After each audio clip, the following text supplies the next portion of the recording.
tujuan dari pembuatan video ini adalah untuk memperkenalkan Universitas Airlangga dan juga Politeknik Biomedis, serta mengedukasi teman-teman semua di sini terkait modalitas Citra Media. Selain itu, pembuatan video ini juga bertujuan untuk memenuhi nilai UTS dari mata kuliah modalitas Citra Media. Universitas Airlangga, salah satu top 5 university di Indonesia yang sudah berdiri secara resmi sejak tahun 1954. Moto Excellence with Morality sebagai fondasi dari berbagai elemen, baik akademis maupun non-akademis, menjadikan Universitas Airlangga duduk di ranking ke-369 di World University Ranking dan ke-110 di Asia University Ranking.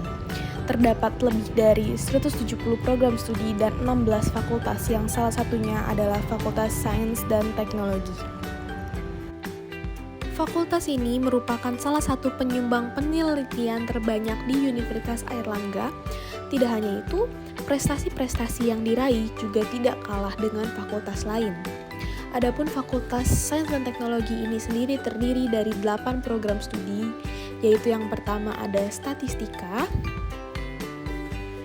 yang kedua ada Prodi Matematika, kemudian ada program studi Fisika, program studi Kimia, program studi Teknik Lingkungan, program studi Sistem Informasi, program studi Biologi, dan yang terakhir program studi Teknik Biomedis yang merupakan teknik biomedis negeri pertama di Indonesia dan telah terakreditasi A sejak tahun 2018.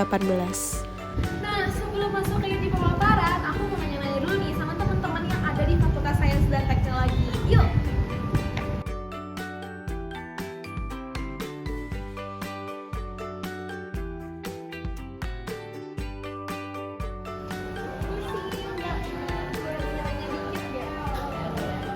Mungkin sebelumnya Mbak Masih dari mana? Dan namanya siapa? Iya, aku dulu dari Teknik Lingkungan. Ini Sulfa dari Teknik Lingkungan. Sebelumnya nih Mbak, tahu nggak sih transformasi radon itu apa? Nggak tahu. Nggak tahu ya? Iya. Ini sih Mas Mbak, lagi pada sibuk banget nggak? Enggak sih kak. Boleh nanya lagi dikit nggak? Mungkin sebelumnya kita kenalan dulu yuk. Aku Sheila dari TB20. Saya Nova dari TB21. Kalau aku mungkin dari TB21. Aku Lisa dari TB21. Oke, mungkin langsung aja kali ya. Aku mau tahu dong, kalian udah tahu nggak sih transformasi radon itu apa? Kalau aku pribadi belum pernah dengar. Halo, iya halo. Namanya siapa dan dari mana nih? Nama aku Sriani dari Matematika. Oh, oke, salam kenal. Iya. Aku mau nanya dikit ya. Tahu transformasi radon nggak? Enggak tahu. Nggak tahu ya. Oke, mungkin karena kamu nggak tahu, sama dari teman-teman yang sebelum-sebelumnya juga pada nggak tahu. Yuk kita simak langsung aja pemaparan dari transformasi radon. Nah, transformasi radon adalah transformasi yang dibutuhkan pada sistem pencitraan yang rumit. Hal ini karena data yang didapat dari sistem pencitraan yang rumit itu hanya sekedar proyeksinya aja.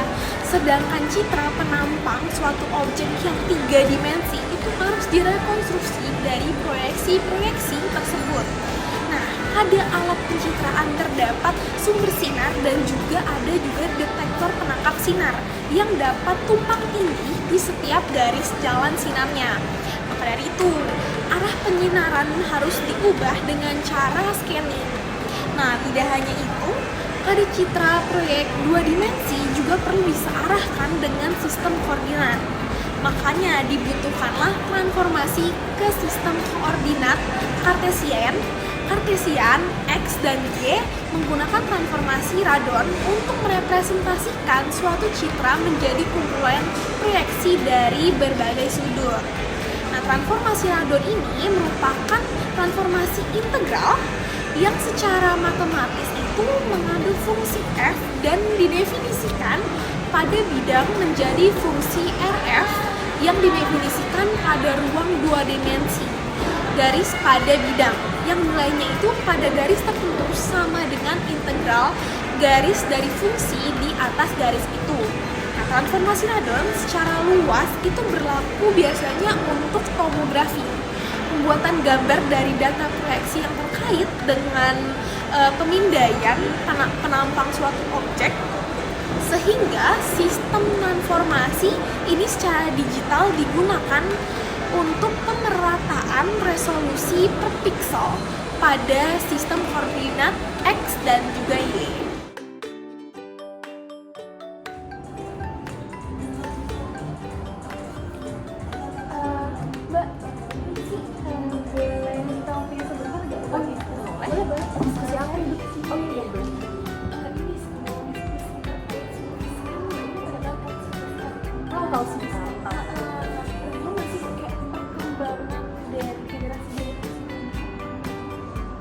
Perkembangannya sendiri sih aku kurang tahu.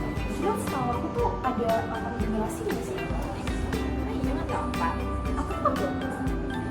Aku di tempat sih. Kalau saya juga ada 8. Oh 8, bener ya? Bener ya? Iya 8 di mana yang kami itu dia di 3 dual source city, dia pakai 2 Sinar X dan juga 2 detektor. Oh berarti lebih canggih lagi dong? Iya bener. Waktunya juga lebih singkat. Iya jadi single ini keren banget ya. Iya. Mungkin nanti kita lanjutin lagi ya diskusi. Ayo boleh. Hari ini kan kontak-kontak aja. Oh iya benar. Iya, sama-sama. Setelah mendengarkan pemaparan yang tadi, selanjutnya saya ingin menjelaskan apa yang terjadi di proses CT scan untuk setiap perkembangan generasinya, di mana proses CT scan ini terdapat 8 generasi, yaitu generasi yang pertama itu menggunakan prinsip pergerakan tabung menggunakan prinsip yang dinamakan translation rotation. Nah, di mana pada generasi pertama ini hanya memiliki satu detektor dan untuk menghasilkan satu scanning lengkap memerlukan waktu scanning sekitar 135 sampai 300 detik. Nah, lingkup kerja pesawat CT scan ini hanya terbatas pada pengambilan gambar diagnosa kepala secara scanner, sehingga pesawat CT scan waktu itu disebut CT hand scanner. Nah, selanjutnya itu generasi yang kedua itu masih menggunakan prinsip translation rotation, tapi yang membedakannya dengan generasi yang pertama tadi, pada generasi kedua ini digunakan detektor berjenis series, sehingga sensitivitas pesawat tersebut terhadap berkas radiasi X-ray yang terpancar dari sumber sinar X-ray X itu lebih tinggi jika dibandingkan dengan pesawat CT scan yang menggunakan single detektor. Nah, pada generasi kedua ini, waktu yang diperlukan untuk satu kali scanning paling cepat itu sebesar 5 sampai 150 second, sehingga lebih cepat jauh ya. Nah, selanjutnya itu di generasi ketiga, ini antara pergerakan tabung dan detektornya menggunakan prinsip rotation, di mana bentuk dari detektornya itu setengah lingkaran dengan lama waktu yang dibutuhkan untuk satu kali scanning pada generasi ini itu lebih cepat lagi, yaitu 0,4 sampai 10 detik. Nah, selanjutnya itu generasi yang keempat, itu detektornya itu berbentuk seperti cincin yang dinamakan ring, sehingga hanya tabungnya saja yang berputar 360 derajat dan detektornya itu statis atau tetap diam. Nah, waktu yang diperlukan untuk satu kali scanning itu lebih cepat, yaitu 1 hingga 5 detik. CT scan generasi kelima itu muncul tanpa menggunakan peranan X-ray sebagai media untuk menampilkan tampilan diagnosa. Nah, pada CT scan yang 1, 2, 3, 4 tadi itu kan dengan prinsip aplikasi fungsional dan peranan X-ray sebagai media pembentuk gambaran diagnostik, yang mana pada elektron beam teknik tidak menggunakan tabung sinar X, tapi menggunakan yang namanya elektron gun yang dapat memproduksi pancaran elektron dengan kekuatan 130 kV yang kemudian difokuskan oleh electromagnetic coil menuju focal spot pada ring tungsten. Nah, proses penumbuhan elektron pada tungsten ini menghasilkan energi sinar X lalu keluar melewati kolimator yang membentuknya menjadi pancaran fan beam dan mengenai objek dengan hasil atenuasinya akan mengenai solid state detector, serta selanjutnya prosesnya itu sama dengan prinsip kerja CT scan yang lain. Nah, perbedaannya itu hanya pada pembangkit sinar X yang bukan menggunakan tabung sinar X, tetapi menggunakan transgen ini. Oke, selanjutnya itu generasi yang keenam, itu akuisisi data dilakukan dengan meja bergerak. Sementara tabung sinar X itu berputar, sehingga gerakan tabung sinar X membentuk pola spiral terhadap pasien ketika dilakukan akuisisi data. Nah, pola spiral ini diterapkan pada konfigurasi rancangan CD generasi ketiga dan juga keempat. Nah, selanjutnya itu generasi ketujuh itu menggunakan multi-array detector. Maka apabila kolimator itu dibuka lebih lebar, maka akan dapat diperoleh data proyeksi lebih banyak dan juga diperoleh irisan yang lebih tebal sehingga penggunaan energi sinar X menjadi lebih efisien juga.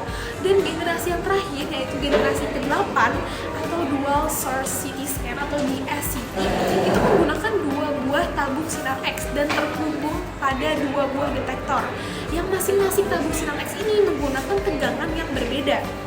Yang satu menggunakan tegangan tinggi sekitar 140 kV dan yang satunya lagi itu menggunakan tegangan rendah yaitu sekitar 80 kV. Nah, di SCP ini berguna untuk menentukan jenis bahan atau suatu zat. Ini Mas, boleh minta waktunya sebentar Oh, nggak? sih. Iya, boleh. Mungkin Mas itu dari prodi mana sama namanya siapa? Aku dari prodi biologi S1 dan aku asal lain. Kalau aku Aldi dari biologi juga. Oke, mungkin langsung aja kali ya, aku mau nanya, Mas kamu pada tahu nggak sih gimana radiasi itu bisa nembus bahan? Radiasi itu kan pada awalnya semua unsur di bumi ini itu pada hasilnya itu mengeluarkan proton dari unsur-unsur itu sendiri. Karena dan unsur radioaktif itu berarti unsur yang memiliki rate atau skala untuk mengeluarkan proton itu lebih tinggi daripada unsur yang non radioaktif. Nah, proton itu sendiri kan keluar dari unsur itu sendiri itu membutuhkan energi yang lebih tinggi. Nah, karena energi itu lebih tinggi, itu nanti kan kayak seperti peluru gitu. Nah, itu nanti mengikis unsur non radioaktif nanti yang namanya akhirnya ada partikel itu sendiri. Jadi aku sebenarnya nggak tahu secara spesifik bagaimana itu, tapi sepertinya karena proton yang dilemparkan itu kan nanti pasti akan menyebabkan, kalau dilempar sesuatu kan nanti lama-lama akan rusak gitu. Dan seperti itu aja logikanya. Untuk spesifiknya kan nggak tahu, tapi intinya proton itu tadi Terima kasih banyak yang Mas, dilontarkan. atas pemaparannya. Nggak apa-apa. Mungkin buat teman-teman yang mau tahu lebih detailnya bisa disimak kayak pemaparan setelah ini.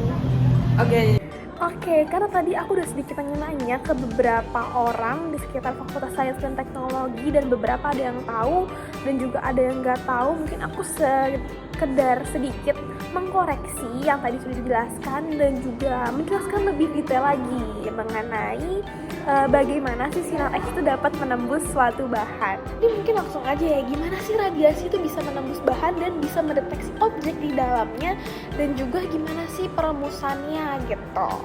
Oke, dan mungkin aku juga bakal jelasin sedikit mengenai proyeksi slice. Nah, radiasi itu adalah transmisi energi melalui ruang yang di dalamnya biasanya itu terdapat 3, yaitu terdapat sumber radiasi, sinar radiasi, dan beberapa bahan yang menyerap radiasi. Nah, dalam contohnya nih, contoh konkretnya yaitu radiografi diagnostik, itu perangkat sinar X itu adalah sumber radiasi dan memancarkan sinar radiasi yang diserap oleh pasien. Nah, radiasi dapat dibagi menjadi 2 kelompok, yaitu ada radiasi pengion dan juga ada radiasi non pengion, di mana radiasi pengion ini adalah radiasi yang dapat mengionisasi atom-atom materi yang dilaluinya, yang secara garis besar itu dibagi menjadi 2 lagi, yaitu ada radiasi elektromagnetik dan juga ada radiasi partikel. Sementara radiasi non pengion itu merupakan radiasi yang tidak dapat mengionisasi materi yang dilaluinya. Misalnya nih, cahaya tampak, inframerah, gelombang radio, dan masih banyak lagi.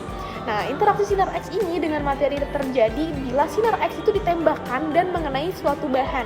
Nah, sinar X ini yang ditembakkan mempunyai energi yang lebih tinggi sehingga mampu mengeksitasi elektron-elektron yang di dalam atom sasarannya. Tadi kan dijelasin proton, tapi yang bentuk elektron seperti itu.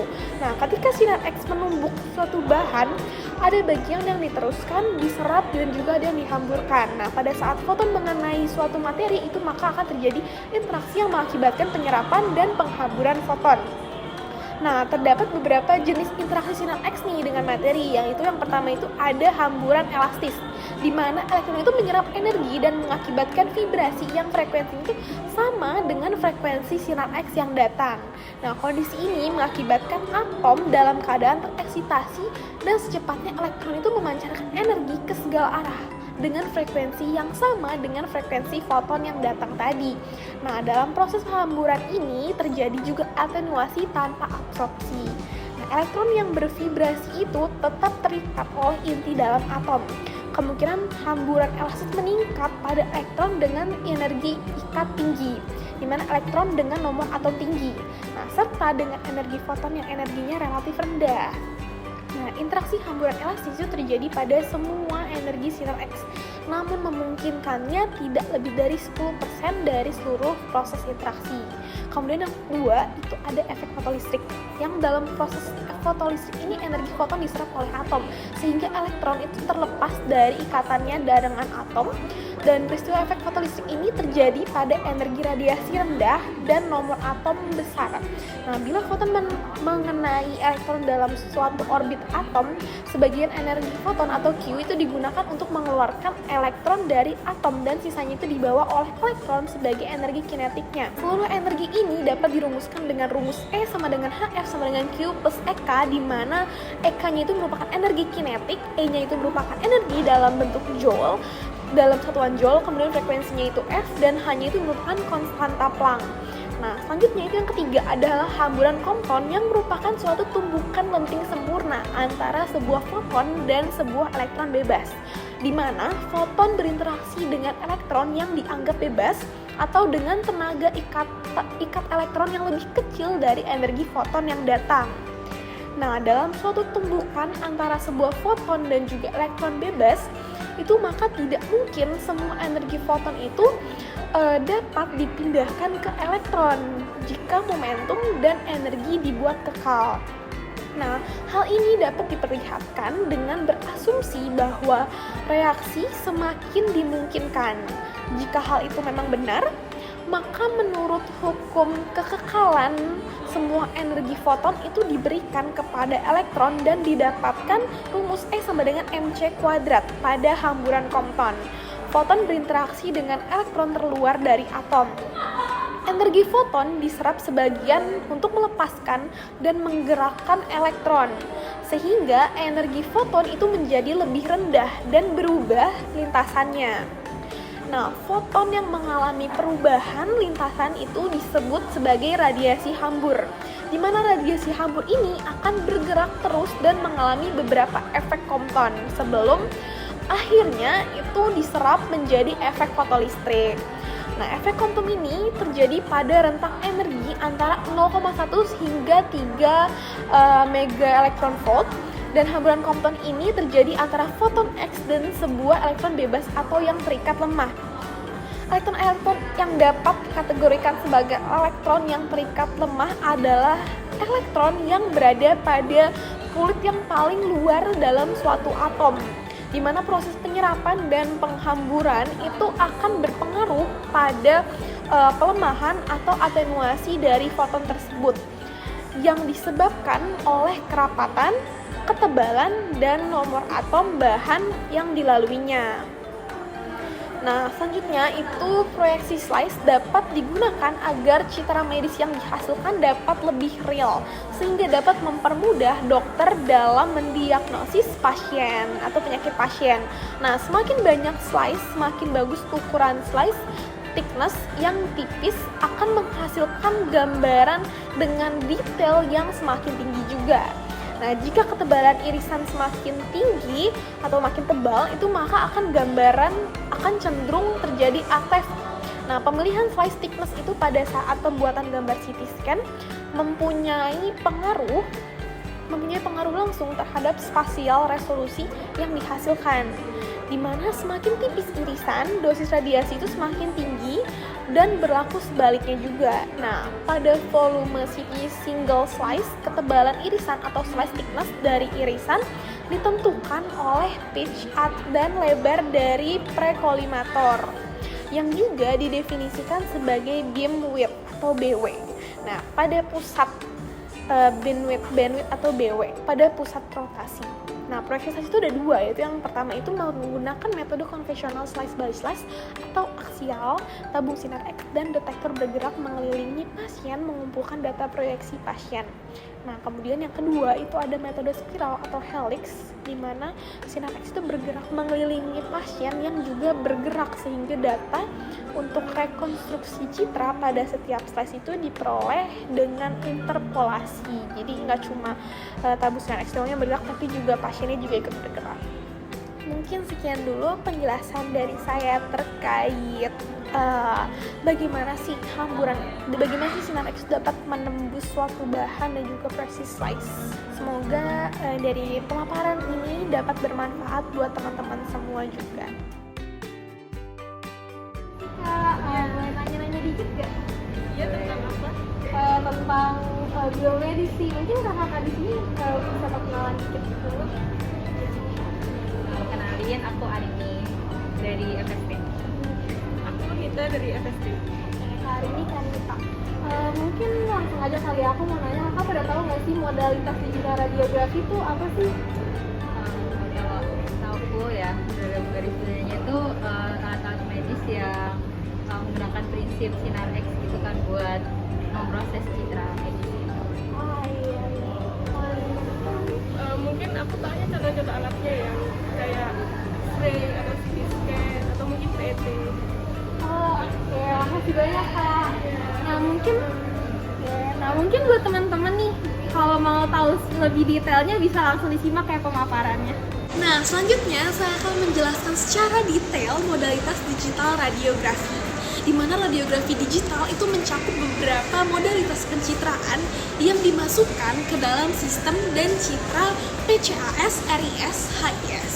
Adapun yang termasuk modalitas pencitraan itu terdapat 4, yaitu yang pertama ada computed radiografi atau CR, kemudian ada flat panel digital radiografi, ada digital mamografi, dan yang terakhir ada digital fluoroskopi. Nah, yang pertama itu computed radiografi atau biasa juga disingkat dengan CR, itu memanfaatkan fosfor fotostimulasi. Atau CR ini juga memanfaatkan penyimpanan untuk menghasilkan gambar digital menggunakan peralatan pencitraan sinar X yang ada.